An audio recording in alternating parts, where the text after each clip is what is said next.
اور صحابہ نے پوچھا یا رسول اللہ دنیا کے بادشاہ تو یہ لوگ ہیں، آخرت کا بادشاہ کون ہے؟ تو میرے آقا نے فرمایا وہ غریب مسلمان جنہوں نے غربت میں اپنی زندگی گزاری، اللہ ان کو قیامت کے دن بادشاہ کی حیثیت عطا فرمائے گا، ان کو بادشاہ بنایا جائے گا۔ تو میں عرض یہ کر رہا تھا کہ اپنی غربت کی وجہ سے تباہی بربادی پہ نہ پہنچو، اور یہ بات کہتا ہوں تربیت کرو۔ دیکھو تربیت حضور نے کیسے کی۔ ایک مرتبہ سیدہ فاطمہ کے گھر میں گئے تو سیدہ پاک کے گھر میں گئے تو دیکھا سیدہ رو رہی، سیدہ پاک رو رہی۔ سرکار نے پوچھا فاطمہ کیوں رو رہی ہو شہزادی؟ تو عرض کی آقا ابھی مولا علی سے میری کچھ جو وہ ہنسی مزاح ہو رہی تھی، جیسا کہ ان لوگوں کی شان، میاں بیوی میں ہنسی مزاح تو ہوتی ہے نا، اچھی زندگی کی علامت۔ ہم دونوں ہنسی مزاح کر رہے تھے، اسی درمیان میں میری زبان سے کوئی جملہ نکل گیا، ہنسنے بولنے میں کوئی جملہ نکل، اپنی ہنسی پہ قیاس نہ کرنا ان لوگوں کو، لیکن بتانے کی بات، ہنسی مزاح ہو رہی تھی، میری زبان سے کوئی جملہ نکل گیا تو کافر کالی ناراض ہو گئے، ان کے دل پہ کچھ گزری، ناراض ہو کافر۔ توجہ کرنا، تربیت دیکھو آقا کی شہزادی کے ساتھ۔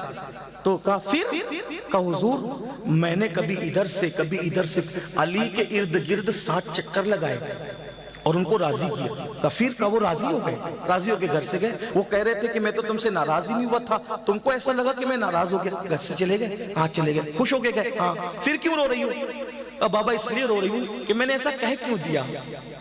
راضی ہو گئے مولا علی، حالانکہ ناراض ہی نہیں ہوئے تھے، ناراض ان کو یوں لگا کہ ناراض ہو گئے، تو کہا میں نے ایسا کہہ کیوں دیا کہ ان کے اوپر ان کے دل پہ کوئی بات گزری۔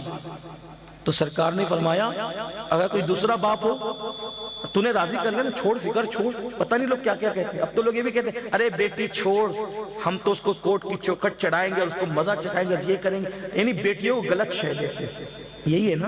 بلکہ بعض ماں تو اتنی ظالم ہے اس وقت کی، بعض مائیں جو بیٹی کو کہتی ہے ارے تیرے ابا کو پتہ مت چلنے دینا، وہ تیرا دوست ہے نا اسی کے ساتھ، صحیح بات ہے یہ حالات۔ اے ظالم ماں تو بھی جہنمی، تیری بیٹی کو بھی تو جہنم میں جھونک دے۔ اچھی تربیت کرو، ماں اور باپ خدیجہ اور رسول اللہ جیسے ہوں تو سیدہ فاطمہ جیسی بیٹی ہوتی ہے، اور فاطمہ جیسی ماں ہو تو حسن و حسین اور زینب جیسی اولاد ہوتی ہے۔ مت غلط تربیت دو اولاد کو ورنہ خون کے آنسو ہو۔ بیٹیوں کو حیا سکھاؤ۔ آقا علیہ السلام نے سیدہ کو روتے ہوئے دیکھا، راضی کر لیا، راضی کر لیا، فرمایا فاطمہ اچھا کیا۔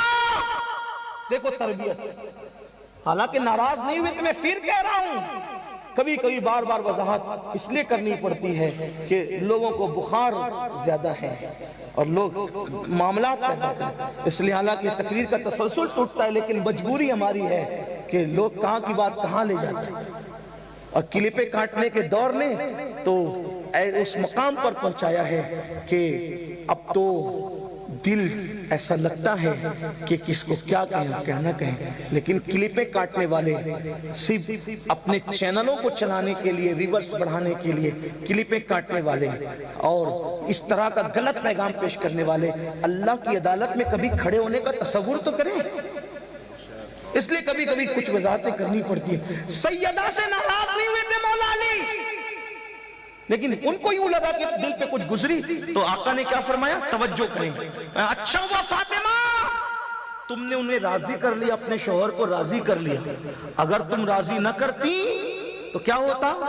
اب یہ سیدہ کو کہہ کر پوری امت کی عورتوں کو پیغام دے دے، پوری امت کی خواتین، سیدہ تو راضی رکھتی تھی، فرمایا اگر تو علی کو راضی نہ کرتی اور اسی حالت میں تیرا انتقال ہو جاتا تو نہ میں تیرا جنازہ پڑھنے آتا، نہ قیامت کے دن تجھ سے ملاقات کرتا۔